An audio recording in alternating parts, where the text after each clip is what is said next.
Hello everybody, how are you all? This is Abdul Sattar and you are watching English with Sattar. Today I am going to discuss with you people examination tips. इस video में आखिर तक बने रहिएगा। अगर आपको पसंद आए तो आप इसको लाइक कीजिए, शेयर कीजिए और सब्सक्राइब करना ना भूलें.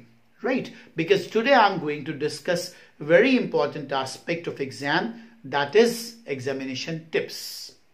वो ऐसी कौन सी टिप्स हैं जिन्हें अपनाने के बाद हम बिल्कुल श्योर हो जाते हैं कि रिजल्ट हमारे मन मुताबिक आने वाला है. पहली चीज जो आपको ध्यान रखनी है कि जब हमारी आंसर शीट किसी के पास जाती है चेक होने के लिए, तो जो चेक करने वाला है वो हमें जानता नहीं है. उसके मन में, उसके दिल में हमारे लिए कोई भी सॉफ्ट कॉर्नर नहीं है कि वो लिहाज करेगा इस बात का कि हमने जो गलती करी है उसको वो ओवरलुक हमें मार्क्स देता चला जाए. ऐसा नहीं होता है. हमें जो है बहुत कन्विंसिंगली, बहुत यकीन के साथ अपने पेपर को करना होता है और उसे करने के बाद कोई गुंजाइश नहीं छोड़नी होती है इस चीज की कि हमें वो नंबर ना दे. तो सबसे पहली चीज आती है इसमें हमारी हैंड राइटिंग. हैंड राइटिंग का एक बहुत ही इंपॉर्टेंट रोल होता है. Let me right it here. The first thing is hand writing. खास तौर से whenever we have to write the English paper, English में और हिंदी में खास तौर से दो इस तरह के सब्जेक्ट हैं या कोई भी लैंग्वेज हो, these two subjects are very important. और इसमें जो राइटिंग का इंपॉर्टेंस है वो इतना ज्यादा है कि अगर कोई दो बच्चे एक ही मैटर पूरी कॉपी के ऊपर लिख कर आते हैं और एक की राइटिंग बहुत एक्स्ट्रा ऑर्डिनरी है और दूसरे की जो है वो बिलो एवरेज एवरेज है, तो जिसकी राइटिंग बहुत अच्छी है उसको कम से कम 20 या 25 मार्क्स ज्यादा मिल जाएंगे. आई टेल यू, कम से कम, ज्यादा भी मिल सकते हैं. Writing is a decoration, basically सजाना संवारना. Writing is a presentation. अपने को हम प्रेजेंट कैसे कर रहे हैं जिंदगी में, याद रखिएगा प्रेजेंटेशन की बड़ी इंपॉर्टेंस होती है. अपने को हम प्रेजेंट कैसे कर रहे हैं, अपनी मामूली से आंसर को हम किस खूबसूरती के साथ एक्स्ट्राऑर्डिनरी बनाकर एग्जामिनर के सामने अपनी कॉपी पर उतार कर हम दें, ये चीज इंपॉर्टेंट है. और ये कैसे आती है? If our writing is beautiful. अपनी राइटिंग को बेहतर बनाने के लिए कोई मौका आप ना छोड़े. अगर आप में से किसी की राइटिंग आपको लगता है अच्छी नहीं है तो वो अच्छी हो सकती है. आप प्रैक्टिस कीजिए, 2-3 पेजेस बहुत सिंसियरली, बहुत एफर्ट के साथ लिखिएगा. कोई कर्सिव राइटिंग की किताब ले आइएगा और उस पर राइटिंग करिएगा, तो आपकी विद इन 2-3 मंथ्स आप देखेंगे कि that is going to be change. आपकी राइटिंग जो है वो ऑर्डिनरी से एक्स्ट्राऑर्डिनरी और एक्स्ट्राऑर्डिनरी से बहुत ज्यादा ब्यूटीफुल यकीनी तौर से हो जाएगी. तो राइटिंग, बिकॉज इसका ताल्लुक प्रेजेंटेशन से है, अपने एग्जाम को, अपनी बात को हम कैसे रखते हैं वहां पर, कैसे उतारते हैं उस कागज के टुकड़ों पर, यह बड़ी इंपॉर्टेंट बात है. देखिएगा, आप ये बात समझ जाइएगा, वहां पर हम तो मौजूद होते नहीं हैं, तो हमारी कॉपी भी बातें करती है एग्जामिनर से. अपनी कॉपी को इस लायक बनाना है, अपनी आंसर शीट को इस लायक बनाना है कि वो बातें करे हमारी गैर मौजूदगी में. हम तो नहीं होते वहां पर, हमारी कॉपी बात करती है. किससे? एग्जामिनर से. वो कन्विंस करती है उसको कि इस बच्चे को, इस बच्ची को जो है वो नंबर मुझे देने ही चाहिए. तो writing plays a very important role in getting good marks, so do not overlook it. इसको याद रखिएगा. सेकेंड चीज होती है हमारी over writing. This is over writing. Writing के साथ साथ हमें ओवर राइटिंग का भी ध्यान रखना है. लिखा, काट दिया, ऐसे ऐसे करके काट दिया. लिखा, मान लीजिए आपने लिखा बिकॉज लिखा, अब फिर आपने ऐसे काट दिया, इसको ऐसे ऐसे काट दिया, ऐसे काट दिया. तो this sort of over writing always produce a very negative impression upon the teacher.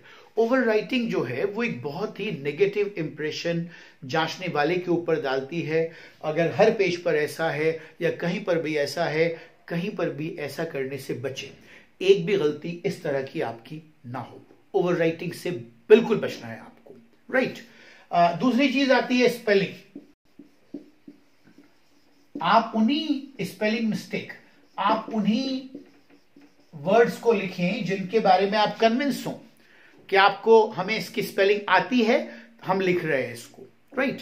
अगर जिन वर्ड्स के बारे में आप कन्विंस ना हो, जिन वर्ड्स के बारे में कंफ्यूजन हो कि मुझे स्पेलिंग इसकी आती नहीं है, तो आप उन लफ्जों को ना लिखें, उनको यूज ना करें, उनसे आसान वर्ड ढूंढ लें, राइट। तो स्पेलिंग मिस्टेक्स जो है, मान लीजिए पूरा पेज है ये और उसमें एग्जामिनर ऐसे ऐसे गोले बना दे, ये भी गलत, ये भी गलत, ये भी गलत, ये भी गलत, ये भी गलत। एक पेज पर अगर एक एस्से पर 5-6 इस तरह एनसर्कल वो कर देगा, तो जाहिर सी बात है आपके अच्छे नंबर आने की जो पॉसिबिलिटी है वो खत्म हो जाएगी। तो स्पेलिंग मिस्टेक से आप बचे।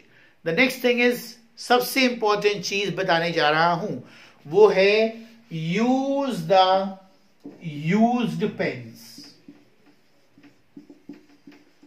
देखिए, यूज द यूज्ड पेन, आप उन पेन्स का इस्तेमाल करेंगे जिन्हें आप कम से कम 25 to 30% इस्तेमाल पहले ही कर चुके हैं।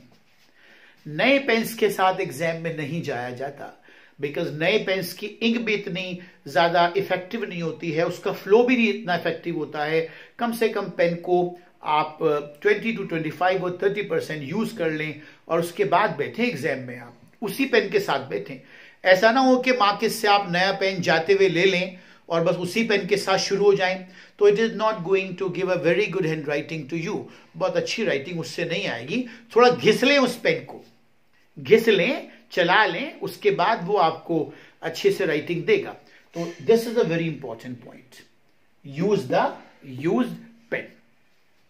अब एक होता है जो एग्जाम में पेपर की आंसर्स की जो सीक्वेंस होती है ना, आपको उसी सीक्वेंस से आप जवाब दें, बिल्कुल भी जरूरी नहीं है। मान लीजिए 10 क्वेश्चन है एक पेपर में और आपको करना है पहले 8th, तो आप जो सीक्वेंस डालेंगे ना, आपका आंसर नंबर 1 जो होगा ना, वो आंसर नंबर सबसे पहले आप करना चाहते हैं 8, तो आप 8 ही लिखेंगे वहां पर।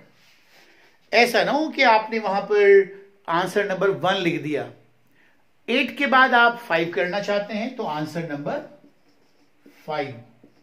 ऐसा ना हो कि आपने यहां पर लिख दिया आंसर नंबर 1, यहां पर लिख दिया आंसर नंबर 2। उससे फिर the examiner may get confuse, may gate क्या, वो certainly he will get confuse. वो ढूंढता रहेगा आपने कौन सा क्वेश्चन कहां किया है, और उससे उसको ज्यादा इरिटेट करना, उसको परेशान करना कॉपी जांचते हुए, दिस इज नॉट गुड। वो इरिटेट होकर फिर आपको अच्छे नंबर नहीं देगा। तो आंसर्स की जो सीक्वेंस है, यही रखें। अगर आप सबसे पहले 8 करना चाहते हैं तो 8 करें, उसके बाद 5 करना चाहते हैं तो आंसर नंबर 5 डालें, उसके बाद 1 करना चाहते हैं तो आंसर नंबर 5 डालें। ऐसा ना हो कि अपनी ही आप एक सीक्वेंस शुरू कर दें, तो that is also going to be very bad for you and it is not going to get you the good results. It will not help you at all, right. इसमें 2 पॉइंट तो ये हुए, hand writing हुए, over writing हुई, spelling mistakes हुई, use of the use pen, then answers. इसके बाद sketch pen का यूज ना करें आप, बिकॉज स्केच पेन थोड़ा डार्क होता है, वो पीछे की तरफ आ जाता है, उसका जो लिखा हुआ है ना वो पीछे की तरफ आ जाता है। ये बड़ी मामूली सी बातें हैं, लेकिन इनका जो रिजल्ट है वो बहुत फार रीचिंग है। छोटी छोटी बातों का अगर आप ख्याल रखेंगे एग्जाम में, तो आप जाहिर सी बात है एक बड़ी जंग जो है बोर्ड एग्जाम की या होम एग्जाम की या किसी भी तरह के एग्जाम की, आप जीत लेंगे, राइट। इसके बाद एग्जामिनेशन टिप्स में एक आता है आपका पेपर पढ़ने का। पेपर को बड़े अच्छे से पढ़ें आप, कम से कम 2 बार पढ़ना चाहिए। बोर्ड एग्जाम में तो 15 मिनट्स दिए जाते हैं बहुत एक्सक्लूसिवली कि वो पेपर पढ़ने के लिए ही हैं, राइट। तो दीज आर द टिप्स। और इसके अलावा और भी कुछ इसमें छूट गया? Nothing. Okay, that's all for the day. Thank you.